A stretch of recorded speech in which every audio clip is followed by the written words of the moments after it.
Jubilee Hills బైపోల్లో BRS వ్యూహరచన ఏంటి? గత 10 ఏళ్లలో చేసిన అభివృద్ధిని నమ్ముకుందా లేక సెంటిమెంట్ కాపాడుతుందని భావిస్తోందా? సర్వేలు ఏం చెబుతున్నాయి?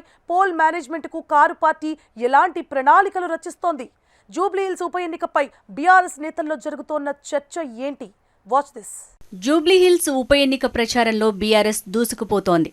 షెడ్యూల్ రాకముందే నియోజకవర్గంపై ప్రత్యేక దృష్టి పెట్టి 6 డివిజన్స్కు 6 ఇన్ఛార్జీలను నియమించి మొదటి నుంచి జూబ్లీహిల్స్పై పట్టు సాధించే ఎత్తుగడ వేసింది. ఎప్పటికప్పుడు ఓటర్ల మనోగతాన్ని తెలుసుకుంటూ ప్రచార వ్యూహాన్ని అమలు చేస్తోంది.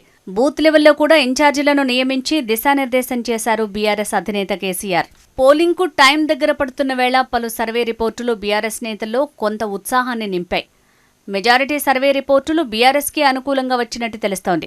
అయితే బీఆర్ఎస్ నేతలు కేవలం సర్వే రిపోర్టులపైనే ఆధారపడుతున్న అభిప్రాయాలు వ్యక్తమవుతున్నాయి. అక్కడి పరిస్థితులను ఆలోచన చేసుకుని ఎవరు కూడా రిలాక్స్ అవ్వొద్దని అంటున్నారు.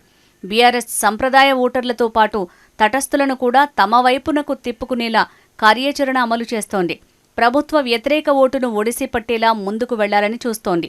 అయితే లోకల్ వ్యక్తిగా, పైగా బీసీ లీడర్గా కాంగ్రెస్ అభ్యర్థి అనిల్ కుమార్ ప్రచారం చేస్తుండగా 3 టర్ములుగా జూబ్లీహిల్స్లో మాగంటి చేసిన అభివృద్ధిని గుర్తు చేస్తూనే మహిళా అభ్యర్థిగా కారు పార్టీ ప్రజల్లోకి వెళ్తోంది. జూబ్లీహిల్స్లో బీఆర్ఎస్ బూతుల వారీగా ప్రత్యేక దృష్టి పెట్టింది. ఓటర్లను పోలింగ్ బూత్ వరకు తీసుకొచ్చేలా వారిలో చైతన్యం నింపే ప్రయత్నాలు ముమ్మరంగా చేపడుతున్నారు. ఏ పార్టీకైనా పోల్ మేనేజ్మెంట్ అనేది చాలా కీలకం. 2023 ఎన్నికల్లో 1,83,000 ఓట్లు పోలయ్యాయి. అందులో బీఆర్ఎస్ అభ్యర్థి మాగంటి గోపీనాథ్కి 80,500 ఓట్లు రాగా 16,337 ఓట్ల మెజారిటీతో మాగంటి గెలిచారు.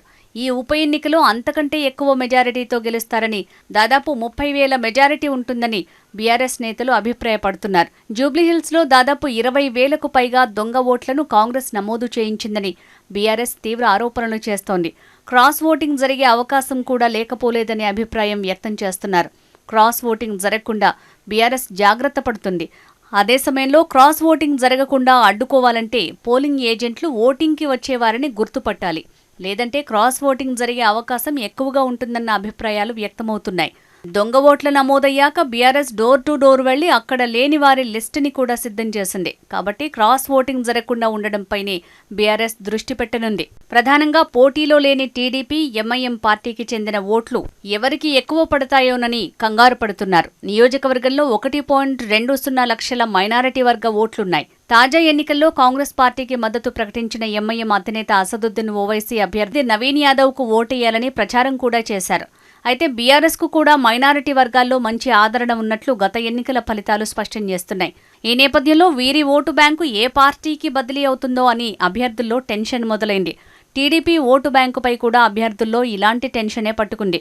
2023లో 3 ప్రధాన పార్టీలు టీడీపీ ఓటు బ్యాంకును పంచుకున్నాయి. అయితే ఈసారి తమకే లాభిస్తుందని ఆయా పార్టీలు ఆశతో ఉన్నాయి. ఏపీలో టీడీపీతో పొత్తు ఉన్నందున ఆ పార్టీ ఓట్లు తమకు కలిసి వచ్చే అంశమని బీజేపీ భావిస్తోంది. ఇదే సమయంలో కమ్మ సామాజిక వర్గానికి చెందిన మహిళను పోటీలో నిలబెట్టడంతో ఆ వర్గ ఓటు బ్యాంకు తమకే అనుకూలమని బీఆర్ఎస్ లెక్కలు వేసుకుంటోంది. కాగా సీఎం రేవంత్ రెడ్డి గతంలో టీడీపీలో కీలకంగా పనిచేసిన వ్యక్తి అయినందున తమకు కలిసి వస్తుందని కాంగ్రెస్ అంచనా వేస్తోంది.